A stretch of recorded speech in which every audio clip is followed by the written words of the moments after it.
Hello student, आप सभी का स्वागत है एसएस मैथ्स एकेडमी में। और आइए बच्चों, इस वीडियो में हम डिस्कस करेंगे अरिथमेटिक प्रोग्रेशन का definition.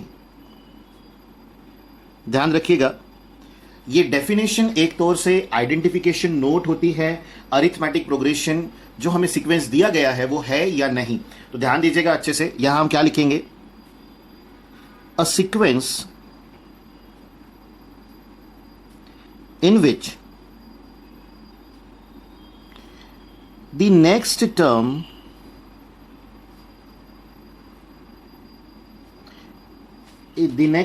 is obtained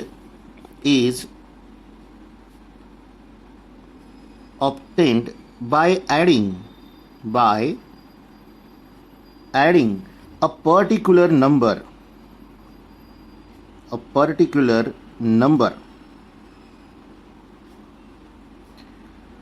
to the previous term। ध्यान दीजिएगा, हमने क्या लिखा, a sequence in which the next term is obtained by adding a particular number to the next term is called as sequence is in AP, और directly आप कह सकते हो is called as arithmetic progression. ध्यान रखिएगा, यहां पर next term जब आपको चाहिए है तो प्रीवियस टर्म में आपको एक पर्टिकुलर नंबर ऐड करना पड़ेगा, तभी आप वो नेक्स्ट टर्म डिटरमाइन कर पाओगे। और ऐसा जिस सीक्वेंस में हो रहा होगा उसी सीक्वेंस को हम अरिथमेटिक प्रोग्रेशन कहते हैं। बच्चों ध्यान दीजिएगा, कंसिडर कीजिए हमने एक सीक्वेंस ले लिया T1, T2, T3, T4 and so on. Consider कीजिए यहां nth टर्म ले ली, nth टर्म का बाद का टर्म क्या आएगा बच्चों, n+1। इट्स ऑब्वियस कंडीशन, अगर 3 के बाद 4 आता है तो n के बाद n+1 आएगा, n+1 के बाद n+2 आएगा, और ऐसे करते करते हमारे पास इनफाइनाइट नंबर ऑफ टर्म्स है। ध्यान रखिएगा, ये एक सीक्वेंस हमने लिया है। इस सीक्वेंस में ध्यान दीजिएगा अच्छे से, काफी सिंपल सा कंसेप्ट रहेगा। अगर इस सीक्वेंस में जो T1 है, कौन है बच्चों, T1, कंसिडर कीजिए उस T1 को हमने लेट कर लिया कि कोई तो भी एक वैल्यू है A। देन आपको डिटरमाइन करना है T2। तो T2 के लिए आपको देखिए क्या बोला गया है कि नेक्स्ट टर्म, तो T1 का नेक्स्ट टर्म कौन हो गया बच्चों, T2 is added by a particular number. तो वो पर्टिकुलर नंबर को हमें कुछ नाम देना पड़ेगा। तो हम यहां ले रहे हैं लेट, जिसे हम कॉमन डिफरेंस कहते हैं, लेट कॉमन डिफरेंस B, हम उसे स्मॉल d से डिनोट कर रहे हैं। ध्यान दीजिएगा, कॉमन डिफरेंस है तो स्मॉल d से लेके चलेंगे। यही वो पर्टिकुलर नंबर है जो ऐड करने पर आपको, प्रीवियस टर्म में ऐड करने पर आपको नेक्स्ट टर्म मिलेगी। तो यहां क्या आएगा, देखिए प्रीवियस टर्म होगी A, तो A में आप क्या ऐड करेंगे तो T2 मिलेगा बच्चों D। देन T3, तो A प्लस D ये प्रीवियस टर्म है, करेक्ट है, T2 है, और उसमें क्या ऐड करना पड़ेगा आपको D। ध्यान बनाए रखिएगा, इट मीन्स ये हमारे लिए हो जाएगा बच्चों A प्लस 2D, क्योंकि D प्लस D क्या हो जाएगा 2D। तो ये हमारे T3 की वैल्यू है। और यही अगर हम T4 इवेल्युएट करते हैं तो सोचिए क्या आएगा, ध्यान से सोचिएगा। यहां हम लिखेंगे बच्चों A प्लस 2D, जो हमारी प्रीवियस टर्म है उसमें ऐड हो जाएगा वो पर्टिकुलर नंबर जिसे हमने नाम दिया है स्मॉल d। तो ऐड करने पर यहां क्या आएगा, A प्लस आ जाएगा बच्चों 3D। तो अगर आप लॉजिकली सोचे यहां प्रॉपर वे में, तो आपको देखिए क्या मिल रहा है। T1 की तो बात नहीं करेंगे, बट T2 की जरूर करेंगे। T2 में देखिए यहां A प्लस कितने बार D है, एक बार। अगर आप T2 के लिए देख रहे हो तो यहां एक बार D मिल रहा है। T3 के लिए देख रहे हो तो A ही है बच्चों, बट D हो गया 2 टाइम्स। T4 के लिए देख रहे हो तो A ही है, बट D हो गया 3 टाइम्स। इसका मतलब क्या है कि आप यहां से एक कम वैल्यू D का मल्टीप्लायर देख रहे हो। देखिए 4 है तो यहां 3 आ रहा है, 3 है तो यहां 2 आ रहा है, 2 है तो यहां 1 आ रहा है। अगर यही लॉजिक हम nth टर्म पर अप्लाई करते हैं, यानी Tn के लिए अप्लाई करते हैं, ध्यान रखिएगा एक सीक्वेंस में जो इनफाइनाइट है वहां पर ये जो Tn की टर्म होती है इसे nth टर्म कहा जाता है। और अगर ये डेफिनाइट है, अब इनफाइनाइट का मतलब क्या होता है, जो शुरू तो हो जाती है कभी खत्म नहीं होती, नॉन टर्मिनेटिंग सीक्वेंस, ठीक है। और वहीं पर अगर हम बात करेंगे डेफिनाइट की, तो जिसे आप गिन सकते हो, जिसका स्टार्टिंग और एंडिंग पॉइंट आपको पता है, कंसिडर कर लीजिए ऐसा सीक्वेंस जिसमें फर्स्ट 100 टर्म लेने की बात हुई है, तो उस सीक्वेंस को हम डेफिनाइट कहेंगे। बट आपको अगर डैश डैश डैश लिखा मिल जाता है तो वो हमारे लिए इनफाइनाइट होती है। बट ध्यान रखिएगा दोनों में Tn का टर्म, यानी कि जिसे आप nth टर्म कहते हो, वो हमेशा रहेगा। आगे बढ़ते हैं, टीएन की बात अगर करें तो टीएन के प्रीवियस वाला टर्म जो भी हो उसमें प्लस डी करना पड़ेगा, और टीएन के पहले क्या होगा तो वो हम नहीं जानते। कि जानते हैं बच्चों? जानते हैं, बिल्कुल जानते हैं। देखिए T4 के पहले जैसे T3 आता है तो टीएन के पहले आता है Tn-1, तो बेसिकली यहां हमने लिखना चाहिए Tn-1 plus D. But importantly आप सभी को Tn-1 की वैल्यू पता न होने की वजह से डायरेक्ट आंसर बनाना पड़ेगा, और वो हमने ऑलरेडी उसके लॉजिक से समझा हुआ है। देखिए क्या लॉजिक है, 4 है तो यहां 3 होता है, एक कम। यहां देखिए क्या है 3, तो यहां होता है 2, फिर से एक कम। 2 है तो यहां है 1, फिर से क्या है एक कम। तो यही लॉजिक यहां अप्लाई कीजिए, और इन सभी में फर्स्ट टर्म ए है बच्चों, तो यहां पर भी फर्स्ट टर्म ए ही रहेगी, और यहां हो जाएगा n से एक कम, n से एक कम n-1 होता है, जिसके साथ d मल्टीप्लाइड रहेगा। तो फिर से एक बार आप यहां नोट करें कि हमारे nth टर्म डिटरमाइन करने का फॉर्मूला बन चुका है, वो है बच्चों a plus n-1 into D, और इसे आप कह सकते हो अरिथमेटिक प्रोग्रेशन के nth टर्म का फॉर्मूला। और ध्यान रखिएगा इस फॉर्मूला से आप किसी भी टर्म को इवैल्यूएट कर सकते हैं। कंसीडर कर लीजिए अभी अगर हम लोगों ने T1, T2, T3, T4 लिखा है और हमें T13 की जरूरत पड़ती है, तो यहां आप 13 लिखेंगे, यहां 13-1 तो क्या आ जाएगा बच्चों 12। तो a plus 12d is the 13th term of this sequence. तो ध्यान रखिएगा इस सीक्वेंस को अगर हमने AP माना है, इज इन AP माना है, इट मीन्स वो प्रॉपर्टी जो अरिथमेटिक प्रोग्रेशन की है उसे सेटिस्फाई कर रहा है, उसमें हमें किसी भी तरह का कोई भी शक नहीं है। तो इसी टर्म के साथ इसे हम एंड सो ऑन दे देते हैं, और यहां पर एक जनरल हमारा कंसेप्ट लिख देते हैं, जिसे आप ये कह सकते हो कि जो T1, T2, T3, T4 dash dash dash का है, इसके एलिमेंट्स क्या होंगे। तो देखिए फर्स्ट होगा A, सेकेंड होगा बच्चों A प्लस डी, थर्ड होगा A प्लस 2d, देन होगा A plus 3d, then dash dash dash, और ऐसे ही एंड सो ऑन चला जाएगा। और ध्यान रखिएगा इसे जो हमने लिखा है ये हमारा जनरलाइज फॉर्म है, इसे आप कहीं पर भी यूज कर सकते हो, किसी भी तरह यूज कर सकते हो, स्पेशली एप्लीकेशंस में। तो ध्यान बनाए रखें इन सीक्वेंस का जो हमने यहां पर लिखे, इन एलिमेंट्स का जो इस सीक्वेंस में इन्वॉल्व है, इसके बारे में आपको प्रॉपर जानकारी होनी ही चाहिए। और एक बात जो आपको यहां पता होनी चाहिए वो है बच्चों इस d की वैल्यू जो कॉमन डिफरेंस है, इसकी वैल्यू क्या क्या हो सकती है। तो ध्यान दीजिएगा यहां हम वो लिख लेते हैं, ये हमारे लिए इंपॉर्टेंट है। यहां हम लिखेंगे बच्चों where d has any value. Any value का मतलब आप समझते हो, सबसे पहला वो पॉजिटिव हो सकता है,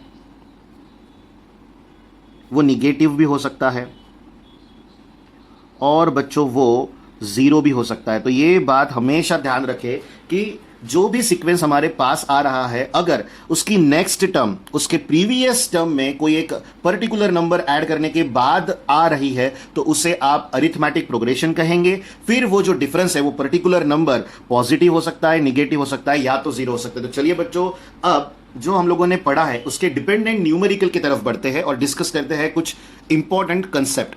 तो ये रहा बच्चों आपका सवाल। देखिए क्या कहा गया है, which of the following sequences are AP। सबसे पहला काम जो सीक्वेंसेस दिए हुए हैं क्या वो AP है या नहीं, बहुत ही सिंपल है वो पता करना। उसका प्रैक्टिकल अप्रोच आपके साथ पूरा डिस्कस करेंगे। If it is in AP, यानी अगर गिवन सीक्वेंस AP है तो फिर हमें उसकी नेक्स्ट 2 टर्म्स को इवैल्यूएट करना है। तो चलिए बच्चों शुरू करते हैं उसके फर्स्ट सीक्वेंस से।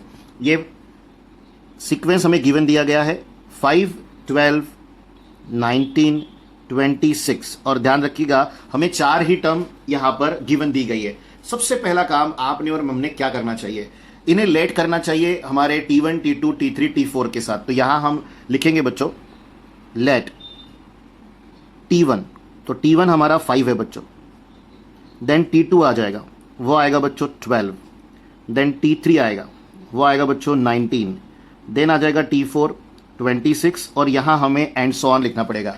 इंपॉर्टेंटली एक बात ध्यान दीजिएगा, अगर आपको कॉमन डिफरेंस पता हो तो आप फर्स्ट टर्म में वो ऐड करके सेकेंड टर्म बना सकते हो, बट बात जब हो रही है एक सीक्वेंस जो आपको दे दिया गया है और वो AP है या नहीं ये जानने की, तो उस समय आपने क्या करना चाहिए, आपने next term minus previous term करना चाहिए। और ऐसा सभी टर्म में मिनिमम 3 टर्म में तो हमने करना ही चाहिए। तो क्या लॉजिक है देखिए, सबसे पहले हम T2 में से T1 को सब्ट्रैक्ट करेंगे, तो यहां 12 - 5 आ जाएगा बच्चों, जो हमारे लिए 7 है।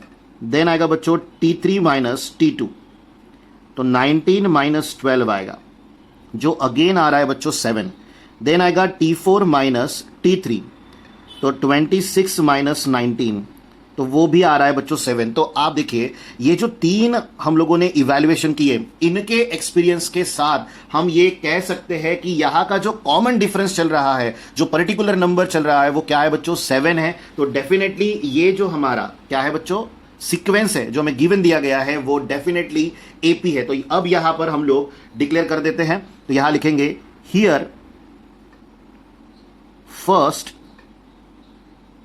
Term is 5। और ध्यान रखिएगा किसी भी सीक्वेंस में फर्स्ट टर्म बहुत ही इंपॉर्टेंट होती है, इंपॉर्टेंट रोल प्ले करती है, उसे छोड़कर आप काम आगे नहीं बढ़ा सकते, क्योंकि अगर आपको फर्स्ट टर्म ही पता ना हो तो फिर आप सीक्वेंस शुरू कहां से करोगे, हम अपने मर्जी से शुरू नहीं कर सकते। तो फर्स्ट टर्म यहां 5 है जो हमें गिवन दी थी, और उनका कॉमन डिफरेंस, तो यहां लिखेंगे comma the common difference is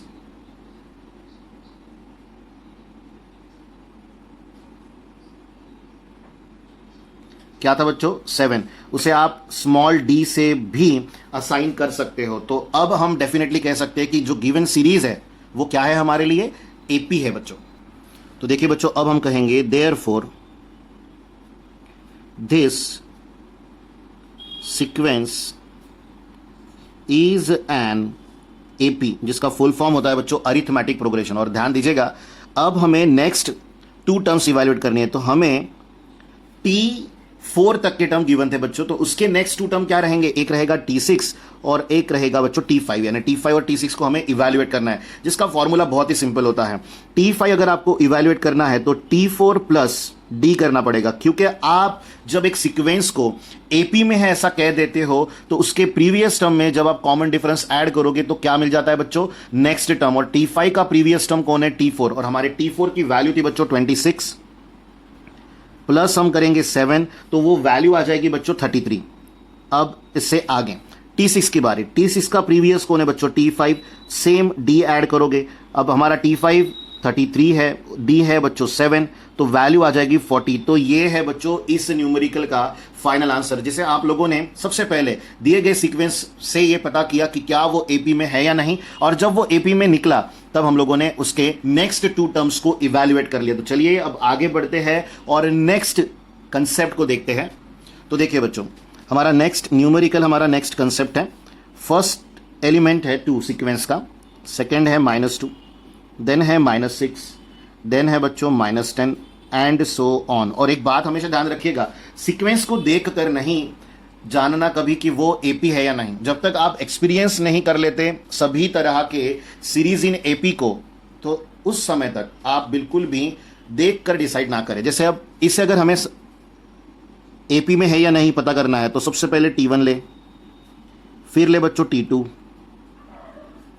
फिर T3 आएगा -6 है, फिर आ जाएगा बच्चों T4 -10 है, एंड सो ऑन। एक और इंपॉर्टेंट बात यहां पर, जैसे ही आपके पास टर्म्स को आप असाइन कर दे T1 T2 T3 T4, immediate उसके बाद नेक्स्ट माइनस प्रीवियस शुरू कर दे इवैल्यूएट करना। तो नेक्स्ट कौन है हमारे लिए T2 -2 -T1, तो यहां आ जाएगा बच्चों -4, देन आएगा T3 -T2, T3 की वैल्यू -6 आ जाएगी, T2 की वैल्यू -2 आएगी बच्चों। तो देखिए -6, ये माइनस प्लस हो जाएगा, 2 आ जाएगा, तो यहां आ जाएगा -4।